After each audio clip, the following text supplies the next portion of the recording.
can remember it like it was yesterday. The excitement was huge. The 2016 Scottish parliamentary election.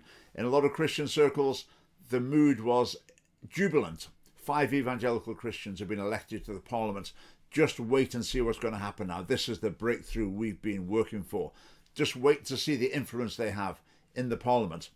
Christian organisations, campaigning groups, some of them with 6 and 7 figure budgets, were thinking, our mission accomplished. This is what we work for, to get these Christians in, and now they're in.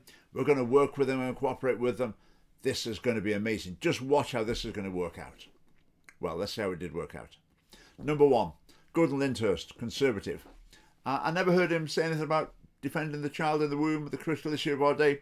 But one day in the Parliament, Nicola Sturgeon was talking about women are underrepresented in some careers. And Gordon Lindhurst stood up and said, actually, men are underrepresented in some careers. Are we going to do something about that? Which is a very fair point to make. Nicola Sturgeon said, how embarrassing for Ruth Davidson to have an MSP saying that. And Ruth Davidson looked pretty embarrassed. And when I watched that in the Parliament, I thought to myself, he's doomed. He's had it. And it came to the next election. And sure enough, he was basically deselected. He was moved so far down the list, he was never going to get elected. So Gordon Lindhurst, basically deselected, gone. John Mason in the SNP, he's spoken up on some distinctly Christian moral values. He's openly pro-life.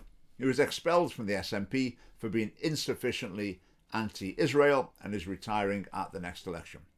Jeremy Balfour, Conservative, he's announced today that he's standing down for the Conservative Party. He's resigned from the Conservative Party. Did he stand up or speak up for distinctly Christian principles in the Parliament? Minimal amount, absolutely minimal. Now, I did an event with Jeremy Balfour some years ago now, and I remember him saying, you can't be a prophet and a politician. That's what Jeremy Balfour said. So he can't disagree with me when I say Jeremy Balfour has not been a prophet in the Parliament by any way, shape or form. And he's finally resigned from the Conservatives basically because of the abrasive right-wing populism of their leader, Russell Finlay. He didn't resign because the party endorses the ongoing killing of unborn children. He resigned because of right-wing populism from the leadership. And he's going to stand down at the next election. Right, Kate Forbes, SNP, standing down at the next election. I've told her story many times.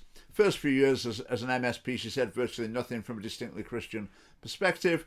She was put under the spotlight in a leadership campaign. She admitted some of her beliefs, took flak for it, and then denied other Christian principles, quite openly and straightforwardly denied them. It's very disappointing. She faced massive hostility from her party. I think very possibly it will be impossible for her to become the leader of the SNP. I mean, if you lose to Humza Yousaf, who's a very weak candidate, then very possibly it just could never be the case that Kate could win the leadership of the SNP. Anyway, but she's standing down at the next election. Number 5, Murdo Fraser, Conservative, been an MSP since 2001. He's been good on many issues, spoken very clearly and powerfully. But it came to his leadership campaign, same issue, he announces his pro-choice. Now this is the key moral issue of our time, and he's on the wrong side of it. And nothing makes up for that. Politically, nothing makes up for that. So after the next election, I think maybe he probably will still be in the Parliament. But if he is still in the Parliament, I would imagine he would still be endorsing the killing of unborn children, and he will still be a Christian celebrity. Because it seems like in a lot of Christian circles, worldly position trumps adherence to God's law. So how's it gone after 2016? The great excitement of having these Christian MSPs elected. I would say overall, the hopes have been disappointed. And I've seen it too many times. Great excitement. We've got our person, we've got our man, we've got our woman. They're in the key position now. Just you wait. This is going to be a real breakthrough. There's going to be real change. Now we've got our person in the key position. Just watch what's going to happen. And what happens time and time again is that they disappoint. They compromise, they water down, they don't speak.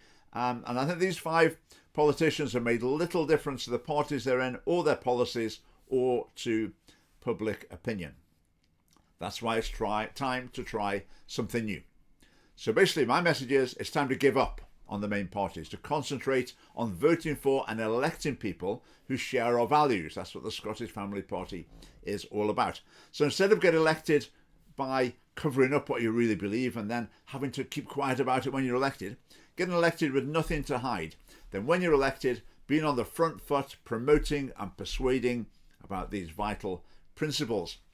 So next year in the Scottish election, if everyone who agrees with us votes for us, we'll be in the Scottish Parliament, and that would really make a difference. So if you want to support us in this mission, do join the Scottish Family Party. There is a link below, and thanks for watching.